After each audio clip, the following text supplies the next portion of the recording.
So we have the start list for final B of the women's quadruple sculls. Lane 1, USA. Lane 2, France. Lane 3, Canada. Lane 4, Ukraine. Lane 5, Germany. And Lane 6, Italy. Well, as you've come to expect, we will get a lane call over, go through the oarswomen in this race. Closest to us, it is Emily Calfeltz from Rhode Island. Behind her, Grace Joyce from Illinois, Molly Beckford, the lightweight from New Jersey, and Lauren O'Connor from Wisconsin.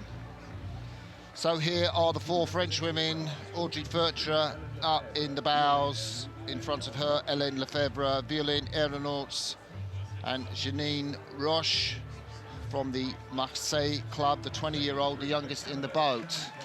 Well, here's the Canadians, the familiar features of Carling Zeeman in the stroke seat from Sudbury Rowing Club in Ontario. Behind her, Elisa Bollinger, Grace Vanderbroek, and Shannon Kennedy up in the bows. Well, this is the Ukrainian crew, just missed out on qualifying directly for the A final. Darina Verkogliak, Natalia Dovgodko, Anastasia Kozenkova, the Olympic champions from 2012. Katerina Dudchenko in the stroke seat. Germany's Hope Seva Viberans, Frauke Hundeling, Pia Greiten, and Tabea Schendenkel from Hansa Dortmund, coached by the Polish coach Marcin Witkowski. Here we go, the Italians just slapping her legs.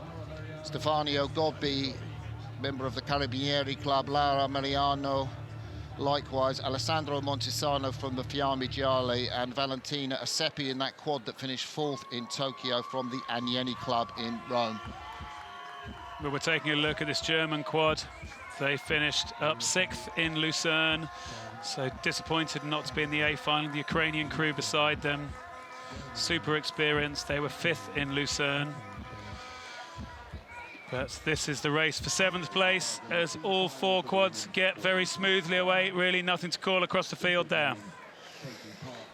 Well, the tension is palpable here, out in the racetrack, around in the grandstands, also in the commentary box, but nowhere more than out on the water. And you can see the Germans have gone out with a sense of purpose. The Canadians gone out quickly too. Fast start here for Canada and Germany. Germany just with a very narrow lead at this stage. But Carling Zeeman in the stroke seat at the Canadian crew, spending many years in the single scull and now coming in to stroke this Canadian sculling boat.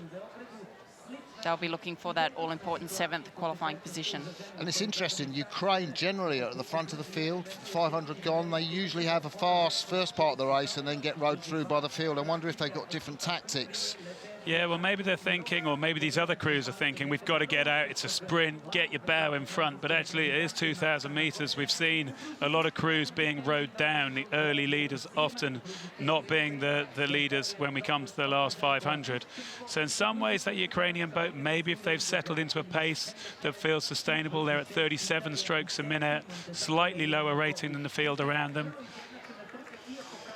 Carling Zeeman, of course, in the stroke seat, famed for her sprint finish. You can't exactly do the same sprint finish in a quad, drag your crew across the line, but the 32-year-old has led them out well in this first quarter.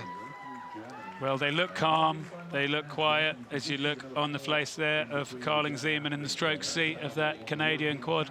Such good athletes, but they're not moving away from the rest of the field. They've got the Germans with them, they've got the Ukrainians tracking them. Let's take a look now on this German quad, moving pretty nicely together. They look nice, don't they? I mean, Marcin Witkowski is such a cool coach, you know, such success with the Polish women. And he's got his charges there rowing really beautifully at the moment in the early stages of this race. Germany and Canada locked together there we saw, but here are the Ukrainians in lane 4. They're currently sitting down in 4th place. It looks as though lane 2, France, just narrowly ahead of the Ukrainians. But Canada and Germany here locked together. The Germans are the fastest moving boat on the course. I do fancy that they're just eking their way through the Canadians. Well, what would it mean for the French if they were to come all the way through for the Paris Olympics and qualify this boat? That would be massive for their team. As we're coming up now towards 1,000, and really not much has changed in this second 500. It's almost like a sort of waiting game. This was pretty much the positions they were in at 500 gone. They're still pretty much going to be there at 1,000 gone. Well, I haven't seen the Ukrainians row faster second 1,000 than the first 1,000, so I'm not sure they're going to be at the front of the field. We'll wait and see. Germany, to me, look the best moving boat on the course, and they are going to hit the 1,000 in front. But I don't think anyone's out of this one yet. Bottom of the screen, we haven't mentioned them yet, the Italians. They're tracking it, they're still in there. We've got 3 from their Tokyo team in there. They made 1 change since they raced in Lucerne, where they made the final, so they will still have designs on the final. Will this German quad be able to hold this together? Tobias Schendenkel with the white hat on from the Hansa Dortmund club in the west of Germany. These women have to move from Dortmund in the west. Pia Greiten in the 3-seat has had to move to Berlin, where they scull. There is the Ukrainian stroke woman, Katerina Dudchenko. They must be pretty desperate now in this third quarter, yet to make a really big move. They are edging, though. Well, the Ukrainians will feel that they've moved up on the Canadians who are beside them. They're now through into that second position. It's going to take something that you haven't seen before, Martin, which is a big last 500, a big finish from the Ukrainian crew. But they were conservative off. I wonder if they can start coming back at the Germans. We can see Canada here slipping back into third place on screen, but those boats in lane 6 and lane 4 right next to them pushing through. That's really tough in this third quarter of the race to start to feel that the race start to get away from you after leading early. We saw a big shout there from the stroke seat in the German boat at her crew. They know they have a lead, and in fact I think the Germans have looked better and better all the way down the track, looking really smooth. I think they're doing a good job. Well, here we go. There's still 500 meters to go. We've seen some big sprint finishes. We've seen rate really being used. All these crews are relatively conservative. Everyone's somewhere between 37 or 38 strokes per minute. Will the Ukrainians be able to find something really special to take it to this German quad? They've sculled so beautifully through this race, the Germans. Surely they can stay in front. It looks like they're extending their lead as we see that shot, just edging out on the Ukrainians, who are in second place in this B final. Only 1 slot through for Paris. There's the Ukrainians. They haven't found the sprint yet. Pain on the face of Darina Verkogliad up in the bows. Well, the Ukrainian crew look really nice. They look really tidy. They look really well together, but they need to start to look really aggressive if they're going to take this on. That distance is down to 9 meters. It's getting smaller. They are coming back on the German quad, but the Germans currently holding on to that gap, and the boat speeds are very similar. It's now down to 8 meters, so the Ukraine crew have got to come back. Yeah.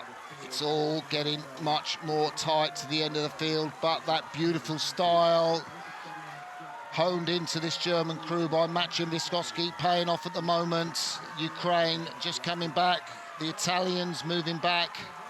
The crews are coming back, but they're all still, you saw it there, at 39 strokes a minute. No one's gone crazy. No one's taken it up to a 45 to really make a big, big impact, make a big difference here. Germany, you can see it, have still got that lead over the crew from Ukraine who are tracking them, but they can't cut this distance down as we're coming in with about 50 meters to go now to the line. Some great news for German women's rowing.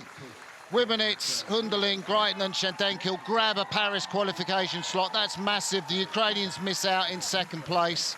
Italy, I think, in third. Canada in fourth. France and USA at the back.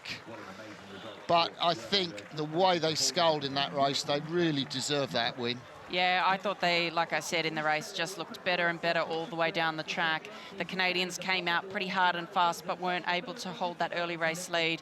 But the Germans just went from strength to strength with each quarter of that race. So really well-deserved win to the Germans. And like you say, some welcome good news for German women's sculling. Oh, and you can see how much it hurts the Italians, both physically and emotionally. The Ukrainians got that second place. They sculled really well. They look so efficient. They look so clean. But They couldn't just change the gear and find something to sprint back. As you can see, the pain on the Italians, just how hard they've worked to try to close that gap, but they couldn't get back. So Germany, with that welcome news, qualifying the women's quad for the Paris Olympics. The others will have to figure out how they're going to play it next year.